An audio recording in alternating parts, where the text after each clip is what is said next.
Hello guys, welcome to Sumit online पाठशाला। आज हम लोग जानेंगे क्लास 10th के सिविक्स के फर्स्ट चैप्टर के बारे में, जिसका कि नाम है पावर शेयरिंग। इसको हम लोग इजी वे में जानेंगे। अगर आपको इसके शॉर्ट नोट्स चाहिए, इजी नोट चाहिए, तो आप लोग वीडियो पॉज करके इसको भी नोट डाउन कर सकते हैं। चलिए अब शुरू करते हैं। Power sharing. पावर शेयरिंग का एग्जैक्ट हिंदी मीनिंग होता है सत्ता का बंटवारा। अगर इसको हम लोग को डिफाइन करना हो तो हम लोग कह सकते हैं पावर शेयरिंग वह होता है जहाँ पे गवर्नमेंट अपने पावर को अपने डिफरेंट ऑर्गन्स या अपने डिफरेंट लेवल्स में शेयर करता है, डिस्ट्रीब्यूट करता है या बांटता है। और गवर्नमेंट ऐसा करता क्यों है? ताकि उनका जो कंट्रोल है, जो वर्क है, वो और ज़्यादा इफेक्टिव और एफिशिएंट वे में हो सके। तो इसको हम लोग को और डिटेल में जानने के लिए बेल्जियम और श्रीलंका के बारे में जानना होगा। तो चलिए देखते हैं। आइए अब जानते हैं बेल्जियम कंट्री के बारे में। बेल्जियम एक छोटी सी कंट्री है जो कि यूरोप में है। इस कंट्री की बाउंड्री जो है वो फ्रांस, नीदरलैंड, जर्मनी और लग्जमबर्ग से सटी हुई है। यहाँ की जो जातीय रचना है यानी एथनिक कंपोजिशन, वो बहुत ही ज़्यादा कॉम्प्लेक्स यानी जटिल है। बेल्जियम की जो कैपिटल सिटी है वो क्या है? ब्रुसेल्स है। अब यहाँ की जो टोटल पॉपुलेशन है उसमें से 59% जो लोग हैं वो डच बोलते हैं और फ्लेमिश रीजन में रहते हैं।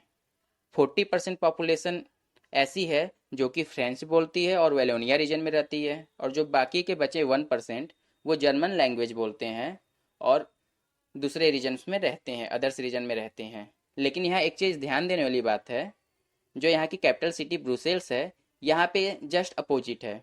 डच बोलने वालों की संख्या क्या है? कम है, जो कि 20%, और फ्रेंच बोलने वालों की संख्या ज़्यादा है, जो कि 80% है। जबकि ओवरऑल पूरी कंट्री में डच वालों की संख्या ज़्यादा थी 59%, और फ्रेंच बोलने वालों की कम थी, जो कि 40% थी। अब बेल्जियम कंट्री को कई तरीके के प्रॉब्लम फेस करने पड़े थे, क्योंकि वहाँ पे जो लोग मेजॉरिटी में थे वो अपना कंट्रोल चाहते थे कंट्री पे। जैसे कि ऑल ओवर कंट्री में डच कम्युनिटी लोगों का कंट्रोल था, क्योंकि उनकी संख्या ज़्यादा थी, वो लोग मेजॉरिटी में थे। और फ्रेंच और जर्मन स्पीकिंग लोग क्या थे? माइनॉरिटी में थे। लेकिन यही अगर हम बात करें उनके कैपिटल सिटी ब्रुसेल की, तो वहाँ पे फ्रेंच स्पीकिंग लोगों की संख्या ज़्यादा थी, यानी फ्रेंच कम्युनिटी का कंट्रोल वहाँ पर था, क्योंकि वो लोग मेजॉरिटी में थे और डच स्पीकिंग लोग माइनॉरिटी में थे। तो जिस वजह से सारे कम्युनिटी के बीच क्या क्रिएट होने लगी थी? कॉन्फ्लिक्ट्स क्रिएट होने लगी थी। तो इसको सॉल्व करने के लिए गवर्नमेंट ने कई सारे रूल्स में, कॉन्स्टिट्यूशंस में चेंजेस किए हैं।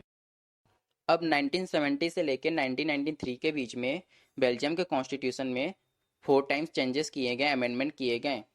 जैसे कि वहाँ पे जो सेंट्रल गवर्नमेंट था, सेंट्रल गवर्नमेंट में अब मिनिस्टर की संख्या मेजॉरिटी के बेसिस पे नहीं, इक्वलिटी के बेसिस पे होगी। यानी कि डच और फ्रेंच स्पीकिंग मिनिस्टर्स क्या होंगे? इक्वल्स होंगे। उसके साथ साथ जो सेंट्रल गवर्नमेंट थी वो अपनी कुछ पावर्स स्टेट गवर्नमेंट को भी शेयर करने लगी, ताकि जो उनका कंट्रोलिंग है वो और अच्छे से हो सके। उसके साथ साथ ब्रुसेल्स में एक अलग से गवर्नमेंट तैयार की गई, जिसमें कि सारे कम्युनिटी के लोगों का इक्वल पार्टिसिपेशन था, सारे पार्टी के लोगों का इक्वल पार्टिसिपेशन था।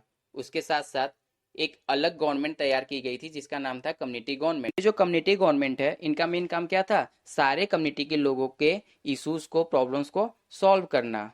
और ये जो गवर्नमेंट थी ये लोगों द्वारा इलेक्ट की हुई गवर्नमेंट थी। इसमें चाहे वो डच स्पीकिंग हो, फ्रेंच स्पीकिंग हो या जर्मन स्पीकिंग हो, सारे कम्युनिटी के लोगों के language related problem, education related problem या कल्चर रिलेटेड प्रॉब्लम को सॉल्व किया जाता था। आइए तो अब बात करते हैं श्रीलंका के बारे में। श्रीलंका एक छोटी सी आइलैंड कंट्री है जो कि तमिलनाडु के साउदर्न कोस्ट से कुछ ही किलोमीटर दूरी पर स्थित है। श्रीलंका की टोटल पॉपुलेशन में से 74% ऐसे लोग हैं जो कि सिन्हाला लैंग्वेज बोलते हैं, 18% ऐसे लोग हैं जो कि तमिल लैंग्वेज बोलते हैं, और 8% ऐसे लोग हैं जो कि अदर्स लैंग्वेज बोलते हैं। अब ये टोटल 18% तमिल स्पीकर यानी तमिल लैंग्वेज बोलने वाले जो लोग हैं, इनको 2 वेज में कैटेगराइज किया गया है। एक है श्रीलंकन तमिल्स और एक है इंडियन तमिल्स। तो श्रीलंकन तमिल्स की संख्या है 13% और इंडियन तमिल्स की संख्या है 5%। तो श्रीलंकन तमिल्स वो लोग हैं जो कि श्रीलंका के मूल निवासी हैं, श्रीलंका में स्टार्टिंग से ही रह रहे हैं। जबकि इंडियन तमिल्स वो लोग हैं जो कि पहले इंडिया के निवासी थे और बाद में जाके वो श्रीलंका में बस गए, और वो ड्यूरिंग कॉलोनियल रूल और ब्रिटिश रूल पीरियड में ही जाके श्रीलंका में बसे थे।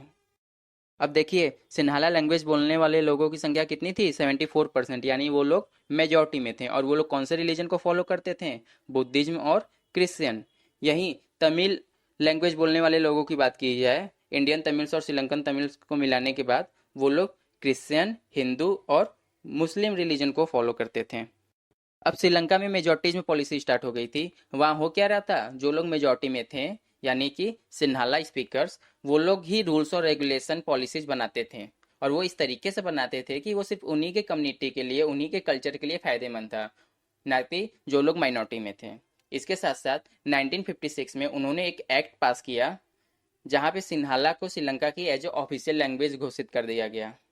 उसके साथ साथ न्यू कॉन्स्टिट्यूशन बनाया गया जिसमें कि बुद्धिज्म को बहुत ज़्यादा प्रोटेक्ट और स्प्रेड किया जा रहा था ऑल ओवर कंट्री में। इसके साथ साथ जो लोग सिन्हाला स्पीकर्स थे, सिन्हाला लैंग्वेज बोलते थे, सिर्फ उन्हीं को ही यूनिवर्सिटीज़ में जॉब्स या एडमिशन दिया जाता था। उसके साथ साथ गवर्नमेंट जॉब्स भी देने के लिए पहले सिन्हाला स्पीकर्स को ही प्रीफर किया जाता था। ये सब जो श्रीलंका में हो रहा था, उसका इन रिजल्ट क्या आया, उसके परिणाम क्या हुए कि जो लोग वहाँ पे माइनॉरिटी में थे, जैसे कि तमिल्स हो गए, उनको ये फील आने लगा कि उनके साथ भेदभाव किया जा रहा है, उनके डेवलपमेंट की बात की नहीं जा रही है। तो वो लोग अपना डेवलपमेंट करने के लिए कंट्री में अपनी अलग से पार्टी बनाना स्टार्ट कर दिए और अपना एक अलग से इंडिपेंडेंट स्टेट की मांग कर दिए, जिसकी वजह से वहाँ पे श्रीलंका में सिन्हाला स्पीकर्स और तमिल स्पीकर्स के बीच कॉन्फ्लिक्ट्स होना स्टार्ट हो गया, विवाद होना स्टार्ट हो गया। और धीरे धीरे ये विवाद एक बड़े सिविल वॉर का रूप ले लिया, गृह युद्ध का रूप ले लिया। वहाँ पे दोनों तरफ से कई सारे लोगों को अपनी जान गंवानी पड़ी। उसके साथ साथ कितने लोगों का रोजगार छिन गया और कितने लोगों को अपनी कंट्री छोड़ के किसी और कंट्री में जाके बसना पड़ा, जिसकी वजह से कह लीजिए कि श्रीलंका का डेवलपमेंट पूरी तरीके से रुक सा गया था। अब एग्जाम में अक्सर एक क्वेश्चन पूछता है, why power sharing is desirable, मतलब पावर शेयरिंग जरूरी क्यों है। तो हमको सिंपल सा यहाँ पे पावर शेयरिंग का एडवांटेज, मेरिट्स ही लिखने हैं। बेल्जियम एंड श्रीलंका की कंडीशन को जानने के बाद इतना तो आप लोग समझ ही गए होंगे पावर शेयरिंग की हमें ज़रूरत क्यों पड़ती है। पावर शेयरिंग की हेल्प से हम लोग किसी भी कंट्री में चल रहे सोशल कॉन्फ्लिक्ट्स को रोक सकते हैं, कम कर सकते हैं। अगर किसी भी कंट्री में विभाजन जैसी सिचुएशन आ गई है तो उसको भी हम लोग कम कर सकते हैं, रोक सकते हैं। पॉलिटिकल स्टेबिलिटी भी हम किसी कंट्री में पावर शेयरिंग की मदद से ला सकते हैं। किसी कंट्री का ओवरऑल डेवलपमेंट करने में पावर शेयरिंग बहुत ही ज़्यादा हेल्पफुल है। पावर शेयरिंग की हेल्प से जो गवर्नमेंट होता है उसका कंट्रोल कह लीजिए और उसका वर्क जो है और ज़्यादा इफेक्टिव और एफिशिएंट हो जाता है। पावर शेयरिंग की वजह से जो कंट्री में लोग हैं उनके अंदर डेमोक्रेसी की भावना आ जाती है। पावर शेयरिंग की वजह से जो लोग हैं उनके अंदर इक्वालिटी की भावना आ जाती है। उनको कभी भी ऐसा फील नहीं होता है कि उनको कंट्री में अलग तरह से ट्रीट किया जा रहा है। और भी कई सारे एडवांटेज हैं पावर शेयरिंग के जो आप खुद से लिख सकते हैं। अब जानते हैं पावर शेयरिंग कितने टाइप्स के होते हैं। तो पावर शेयरिंग 4 टाइप्स के होते हैं। पहला कौन सा है? पहला है हॉरिजॉन्टल पावर शेयरिंग। इसका मतलब है power sharing between different organs of government. तो डिफरेंट ऑर्गन्स गवर्नमेंट के कौन कौन से हैं? लेजिस्लेचर, एग्जीक्यूटिव एंड जुडिशरी, यानी विधायिका, कार्यपालिका एंड न्यायपालिका। ये सारे सेम लेवल्स पे होते हैं। तो ये लोग एक दूसरे के वर्क को देख सकते हैं, चेक कर सकते हैं। अगर इसमें उनको किसी भी टाइप्स की कोई भी प्रॉब्लम्स नज़र आती है तो वो बता भी सकते हैं और सजेस्ट भी कर सकते हैं। उसके बाद सेकंड होता है वर्टिकल पावर शेयरिंग। यहाँ वर्टिकल पावर शेयरिंग से मतलब क्या है? Power sharing between different levels of government. तो यहाँ पे एक फेडरल गवर्नमेंट होता है जिसको कि हम लोग सेंट्रल गवर्नमेंट के नाम से भी जानते हैं। ये अपने पावर को डिफरेंट लेवल्स में शेयर कर देता है, जैसे कि स्टेट लेवल पे, डिस्ट्रिक्ट लेवल पे, विलेज लेवल पे, एट्सेट्रा। फिर उसके बाद थर्ड हमारा होता है power sharing between different social groups. तो यहाँ डिफरेंट सोशल ग्रुप्स में पावर को शेयर किया जाता है, जिसका कि बेस्ट एग्जांपल हम लोग बेल्जियम के बारे में जब पढ़ रहे थे तो वहाँ हम लोग जाने थे कि कैसे पावर सोशल ग्रुप्स में शेयर करने की वजह से बेल्जियम में जो भी कॉन्फ्लिक्ट्स हो रही थी वो सारी रुक गई थी और सब कुछ कंट्री में अच्छे से कंट्रोलेबल वे में गवर्नमेंट चलने लगा था। उसके बाद हमारा फोर्थ आता है power sharing between different political parties, social groups etcetera. तो इसका मतलब क्या है कि जितनी भी पॉलिटिकल पार्टी, सोशल ग्रुप्स और लोग हैं जैसे, तो सबके पास सेम पावर है, यहाँ किसी के भी एक्स्ट्रा पावर नहीं दिया जाता है।